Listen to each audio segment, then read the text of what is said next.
Jadilah sosok perempuan yang menginspirasi, bukan karena harta, rupa, atau gelar, tapi karena hatimu yang penuh welas asih, sikapmu yang lembut tapi tegas, dan caramu memperlakukan orang lain. Dan bahkan ketika mereka berbeda denganmu.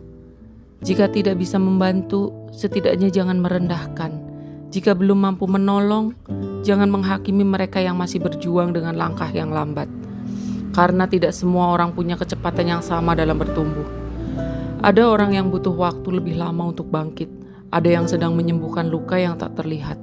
Ada yang masih mencari makna hidup di tengah kebisingan dunia.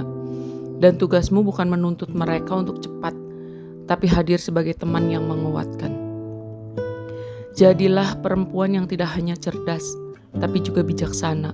Yang tidak hanya mampu berkata-kata, tapi juga tahu kapan harus diam dan mendengarkan.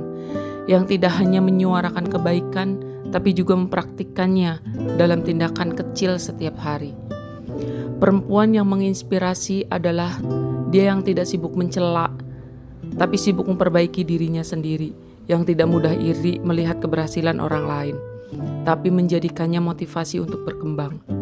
Dia tidak menyombongkan kebaikannya, karena dia tahu bahwa setiap manusia punya perjuangannya masing-masing. Dia tidak menghina yang jatuh, karena dia tahu suatu hari nanti dia pun bisa berada di titik yang sama. Perempuan seperti ini hanya selalu jadi cahaya.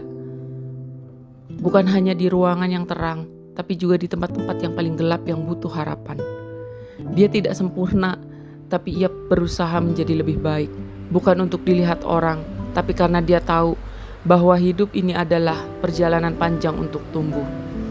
Dan yang paling penting, perempuan yang menginspirasi bukan dia yang paling dikenal, tapi dia yang paling memberi arti bagi orang-orang di sekitarnya, lewat ketulusan, kebaikan, dan hatinya yang tidak pernah lelah mencintai dengan cara yang benar.